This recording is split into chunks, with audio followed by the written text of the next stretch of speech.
A group that looks like they have fun playing the game, and they like each other. A team with good chemistry. That's what I would see. That's what I see when I watch us. Coach, you touched on it. Christian told us yesterday this is the best he's felt physically at this time of the year. Dexter, of course, was playing hurt last year. How important has been the depth on the defensive line? Guys like Huggins and Pinckney. You've got Jordan Williams back now. How important is that for this second half of the season? Oh, it's huge. I mean, we've got a lot of guys that we really believe in, and guys that can go win the game for us. So we're very confident, and it's big. I think our depth will prove very beneficial for us. And then some guys, like situation with Chase, for him to be able to get the experience that he's gotten now, especially the last 3 games. He's had a chance to play and do some good things, and his confidence is really high.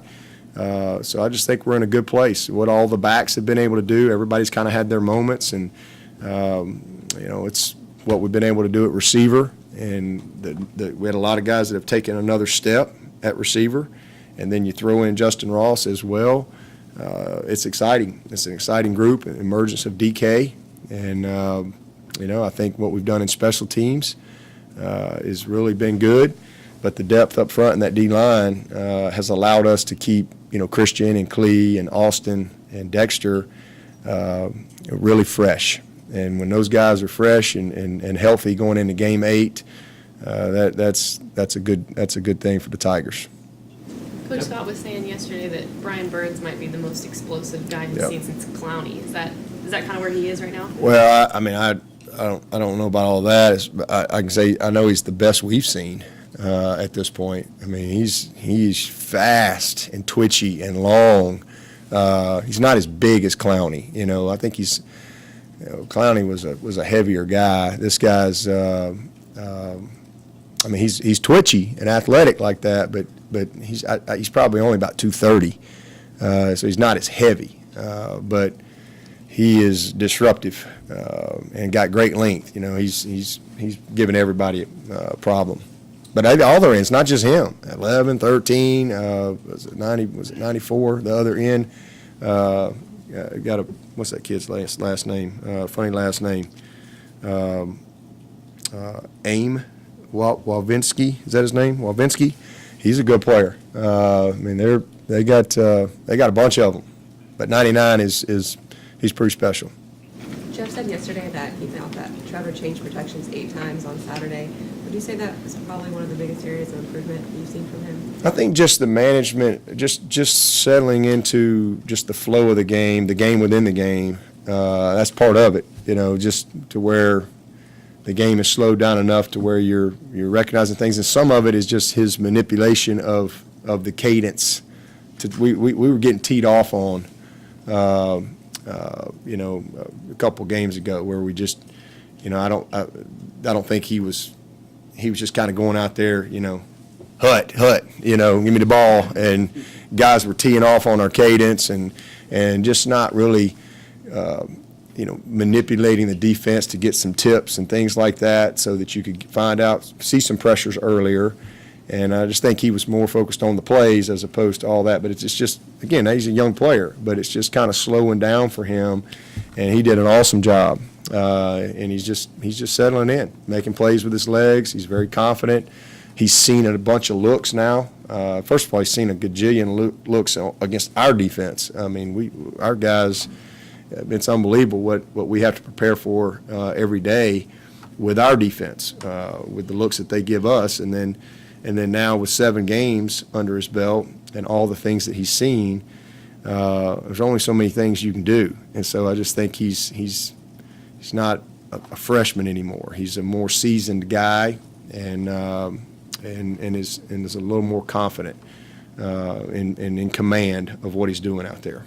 Do you think his internal clock is about where it needs to be in terms of the pass rush, or can he work on that a little bit, taking off and running or getting rid of the ball? I think he's made a lot of progress. I think early on, he's very confident in his arm, obviously, and he sometimes wants to, teams are playing coverage and he wants to sit in the pocket and make the tight throw because he knows he can, but there's a clock. You only got I mean, you can only block those guys so long, and then also he'll sit in there, and then sometimes he wants to slide left or right, and that gets him in trouble because that's where we're blocking a guy. And next thing you know, you're getting sacked. And so that's just him growing up and managing the pocket and recognizing coverage, and that's what he did the other day. I mean, they went 2-man on us, 3rd and 10, and he did an awesome job. I mean, that's just part of the game, is him making plays with his legs, and that's what he did in the spring a lot. And that's where I was really so impressed with him early in the spring. Was like, wow, this kid can run, but he wasn't as in command of what was going on, so he was running for his life in the spring.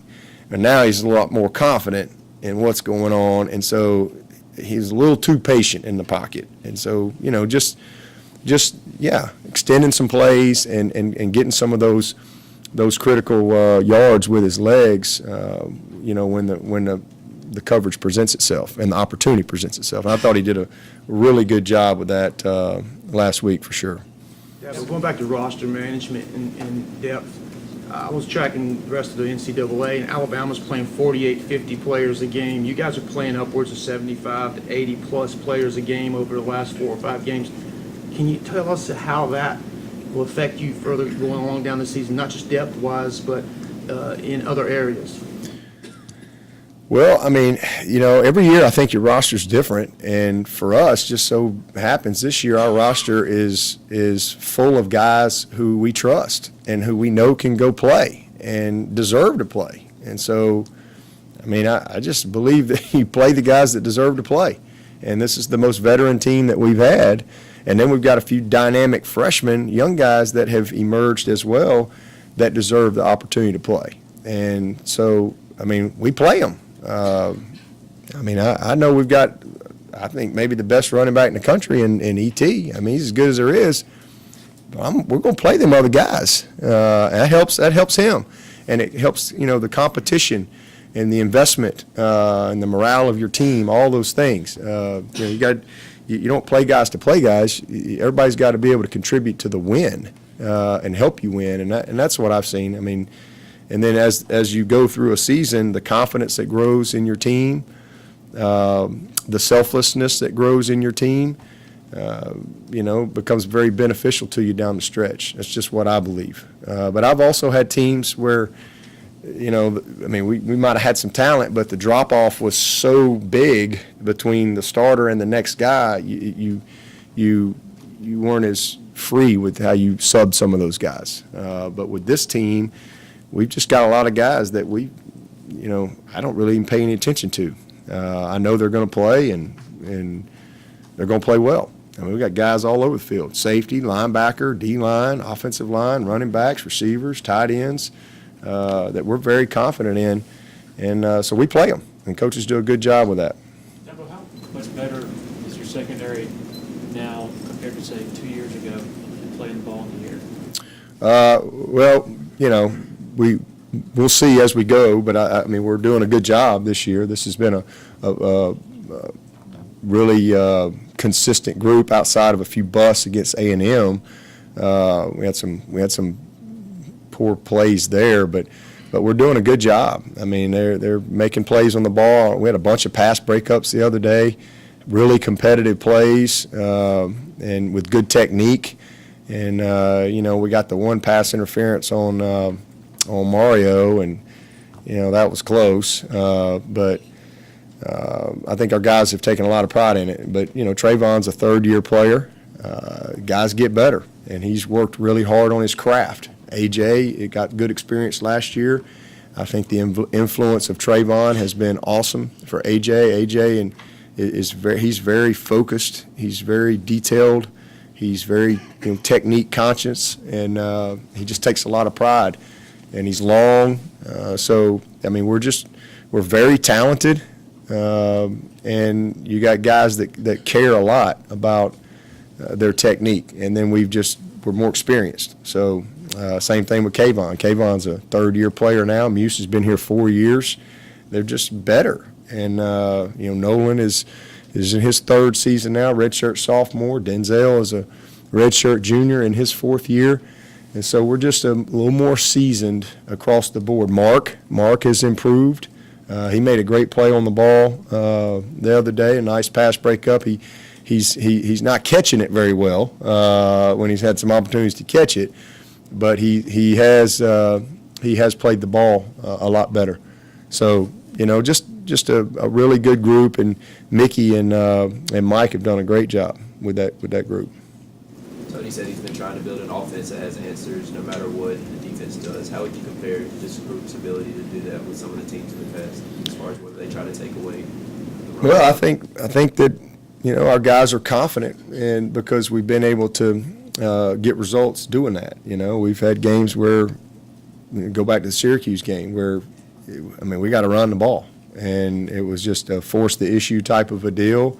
And if we weren't able to run it, we weren't going to win the game. And so we found a lot in our gap schemes and stuff, and backs made guys miss, broke tackles, guys made big blocks downfield, and we found a way to win the game. And then some of these teams that like to play coverage and try to stop the run with maybe one less guy, we've been able to demonstrate that we could run the football.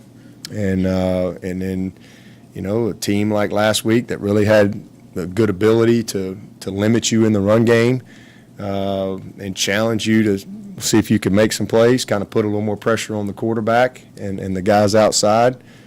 Well, I think our guys, threw for 380 yards on a good defense. And our guys are confident that we can run the ball